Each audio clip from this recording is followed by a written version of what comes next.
எதற்காக மதுக்கடையை மூடுவேன் என்று சொல்ல மறுக்கிறார்கள்? குடிக்கிற மக்களின் எண்ணிக்கை 2 கோடியாக பெருகிவிட்டது. 2.5 கோடி. அவர்களுடைய வாக்கு நமக்கு விழாது போயிருமோ என்று அச்சப்படுகிறார்கள். உங்கள் மகன் குடிக்கிற மக்களின் வாக்கு எனக்கு தேவையில்லை, நல்ல தமிழ் குடிமக்களின் வாக்கு இருந்தால் போதும் என்று நான் நினைக்கிறேன். போதையில் நிற்பவன் எப்படி நல்ல சிந்தனையில் தனக்கான தலைவனை தேர்வு செய்வான்? குடித்துவிட்டு வண்டி ஓட்ட முடியாது, குடித்துவிட்டு காரை ஓட்ட முடியாது என்று சொல்லி குடித்துவிட்டு காரை ஓட்டாதீர்கள் என்று தடுக்கிற அரசு குடித்துவிட்டு குடும்பத்தை ஓட்ட முடியாது என்று தெரியாதா? அதை ஏன் திறந்து வைக்கிறது? ஏன் திறந்து வைக்கிறது?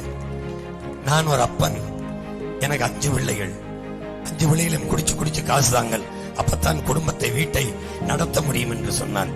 என்னை என் பிள்ளைகள் மதிப்பார்களா? நான் குடிக்க வைக்கிறேன் என் பிள்ளைகளை, நான் குடிக்க வச்சு காசு கொடுங்க, அப்பதான் வீட்டை நடத்த முடியும் என்று சொன்னால், வீட்டை நிர்வகிக்க முடியும் என்று சொன்னால் யாராவது மதிப்பார்களா? வீட்டு தலைவனுக்கு அப்படி என்றால், நாட்டு தலைவன் மக்களை குடிக்க வச்சு அந்த காசை எடுத்து நாட்டை நிர்வகிப்பதை எப்படி இந்த அறிவு சமூகம் ஏற்கிறது? எப்படி ஏற்கிறது?